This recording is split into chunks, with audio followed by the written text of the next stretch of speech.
One moment you're cooing over your baby's first smile, the next you're wondering why they're crying at 3 a.m. I see those sleep-deprived eyes, yet that heart full of love. Parenting is a roller coaster, isn't it? But don't worry, we've got your back. Today, we're diving into 7 parenting tips for babies that new parents need to know. But before we get started, if you're new here, please hit the subscribe button to stay updated with all our latest videos. So let's jump in with our 7 top tips that parents need to know for raising their little ones. 1. Understanding your baby's cues. Now, understanding your baby's cues is a fascinating journey into the world of non-verbal communication. Babies might not speak our language, but they do have their language of their own. It's a language expressed through sounds, facial expressions, and body movements. Let's start with sounds. Crying is the most common sound you'll hear from your newborn. It's their primary way of communicating. But not all cries are the same. A hungry cry is usually short and low-pitched, whilst a cry from pain is sudden or loud. Over time, you'll start to distinguish between these different cries. Then there's cooing and gurgling. These sounds are your baby's first attempts at vocalizing. They're a sign that your baby is happy and content. Respond to these sounds with your own cooing and gurgling to encourage your baby's language development. Now, onto facial expressions. That adorable little pout, the wide-eyed surprise, the furrowed brow, each is a message waiting to be decoded. For instance, a pout or a grimace often precedes crying, and can be a sign that your baby is uncomfortable or upset. Finally, body movements. Your baby might arch their back when they're uncomfortable or flail their arms when they're excited. Paying attention to these movements can give you insight into your baby's feelings and needs. The key to understanding your baby's cues is observation and patience. It's like learning a new language.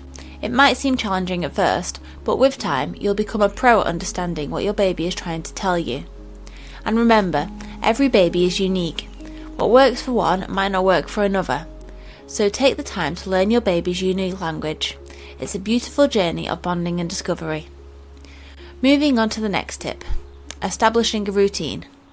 Now, I know what you're thinking. How can you establish a routine with a tiny baby who seems to have their own unpredictable schedule? It might seem a daunting task, but trust me, routines are lifesavers. They're not just about keeping your day organised, they're about creating a safe, predictable environment for your baby. Babies thrive on predictability. They like to know what's coming next. A routine helps them understand when it's time to eat, sleep, and play. It provides a rhythm to their day and helps them feel secure. But how do you establish a routine? Start with small steps. For instance, a consistent bedtime routine can work wonders. This could include a warm bath, a bedtime story, and then lights out. Over time, your baby will start to associate these activities with sleep and will find it easier to settle down. Feeding is another area where a routine can be beneficial. Try to feed your baby at the same time each day. This not only helps regulate their hunger, but also ensures they're getting the nutrition they need. Playtime is also important. Regular playtimes give your baby a chance to explore and learn. Plus, it's a great opportunity for you to bond with your baby. Remember, flexibility is the key. Life is unpredictable, and there will be days when the routine goes out the window. That's okay. The goal is not to create a strict schedule, but to provide a sense of predictability for your baby. So if things don't go as planned, don't stress, just try to get back on track the next day. Establishing a routine might take some time and patience, but the benefits are worth it. It provides a sense of security for your baby and makes your life as a parent a bit easier. 3. The importance of tummy time. Tummy time is a simple yet a crucial activity that plays a significant role in your baby's development. It's when your baby lies on their stomach whilst awake and supervised. But why is it so important? Firstly, tummy time helps your baby develop strong neck, shoulder and arm muscles. These muscles are essential for reaching developmental milestones like rolling over, sitting up and crawling. During tummy time, your baby will try to lift their head to look around, strengthening these muscles in the process. Secondly, tummy time is a great way to prevent flat spots on your baby's head, a condition known as positional plagiocephaly. Spending too much time lying on their back can cause these flat spots. By giving your baby some time on their tummy, you're helping to ensure a nicely rounded head. So how do you do tummy time? Start with a few minutes a day, preferably when your baby is awake and alert. You can place a favourite toy in front of them to make it more enjoyable. As your baby gets stronger, gradually increase the time. Aim for about an hour of total tummy time a day by the time your baby is 3 months old. Remember, safety is paramount. Never leave your baby unattended during tummy time. And if your baby seems to dislike tummy time, don't force it. Try shorter, more frequent sessions and always ensure your baby is comfortable. Next up, tip number 4. Safe sleep practices. When it comes to your baby's sleep, safety is paramount. It's not just about ensuring your baby gets enough sleep, but also about making sure they're sleeping in a safe environment. First and foremost, always place your baby on their back to sleep. This is the safest position and significantly reduces the risk of sudden infant death syndrome. Even if your baby can roll over, you should still put them to sleep on their back. Next, let's talk about the sleeping environment. Your baby should sleep in a crib or bassinet with a firm mattress. Soft mattresses can conform to your baby's head or face, increasing the risk of suffocation. The crib should be free of loose bedding, pillows, toys, or anything that could potentially cover your baby's face. The temperature of the room is also important. It should be kept at a comfortable level, ideally between 68 and 72 degrees Fahrenheit. Overheating can increase the risk of sudden infant death syndrome, so avoid overdressing your baby or covering them with heavy blankets. Another safe sleep practice is the use of pacifiers or dummies during naps and nighttime. Some studies suggest that pacifiers might help protect against sudden infant death syndrome. However, if you're breastfeeding, wait until breastfeeding is well established before introducing the pacifier or dummy. Lastly, whilst it's important for your baby to sleep in the same room as you for the first 6 months to a year, they should have their own sleeping space. Sharing a bed can increase the risk of sudden infant death syndrome and other sleep-related infant deaths.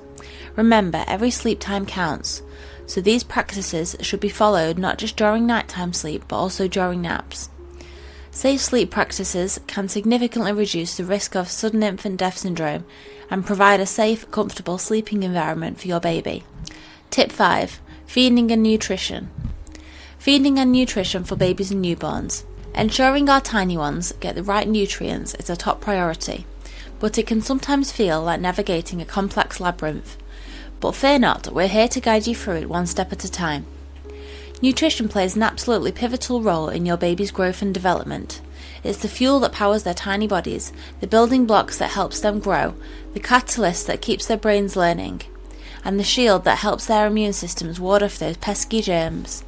But with a whole range of dietary options and a sea of conflicting advice out there, how do you ensure your newborn is getting the nutrients they need?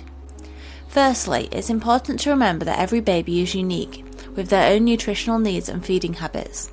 What works for one baby may not work for another, so it's about finding a feeding routine and diet that suits your baby's individual needs and promotes healthy growth and development. For newborns, this usually means breastfeeding or formula feeding on demand.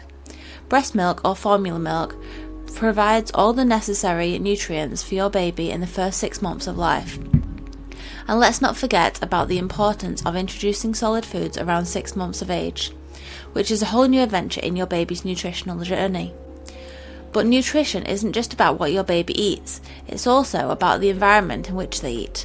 Creating a positive feeding environment means calm, relaxed feeding times, encouraging a positive attitude towards food, and promoting healthy eating habits that can last a lifetime. And around 6 months of age, it's time to introduce solid foods, which is a whole new adventure in your baby's nutritional journey. Tip number 6. Baby-proofing your home. As your baby starts to move around, whether they're rolling, crawling, or taking their first wobbly steps, it's time to make sure your home is a safe space for exploration. Firstly, secure furniture to the wall. This includes bookcases, dressers, and TVs. Babies are naturally curious and might try to climb on furniture, which can cause it to tip over. By securing furniture to the wall, you're preventing potential accidents. Next, use safety gates. These are essential for keeping your baby away from dangerous areas like stairs or the kitchen. Look for gates that are sturdy and have a secure latch that your baby can't open. Covering electrical outlets is another important step. Babies love to explore with their hands, and uncovered outlets can pose a risk of electrical shock. Use outlet covers or safety plugs to keep those little fingers safe. Keep small objects out of reach. This includes coins, batteries, buttons, or any other object that could potentially cause a choking hazard. Don't forget to secure cords and blinds as well. Babies can easily get tangled in them, posing a risk of strangulation. Use cord wind-ups or cord cleats to keep them out of reach.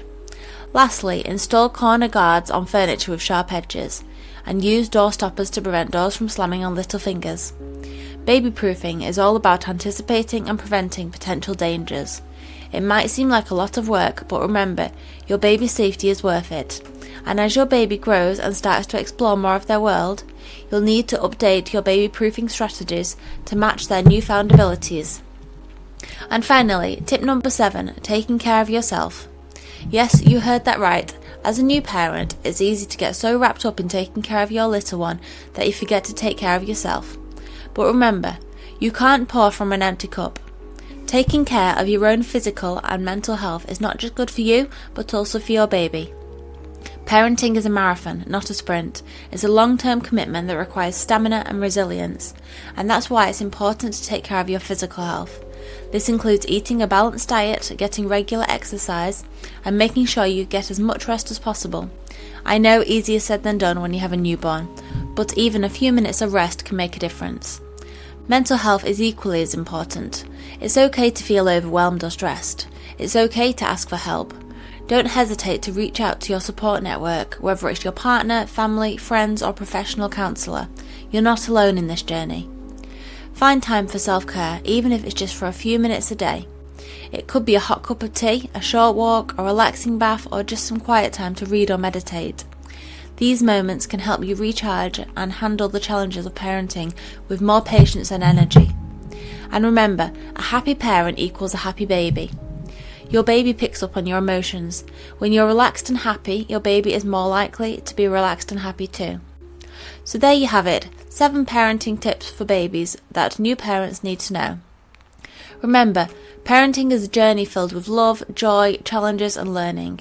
You're doing an amazing job, and we're here to support you every step of the way. If you found this video helpful, please give it a thumbs up and share it with other new parents. And don't forget to hit the subscribe button for more parenting tips and tricks.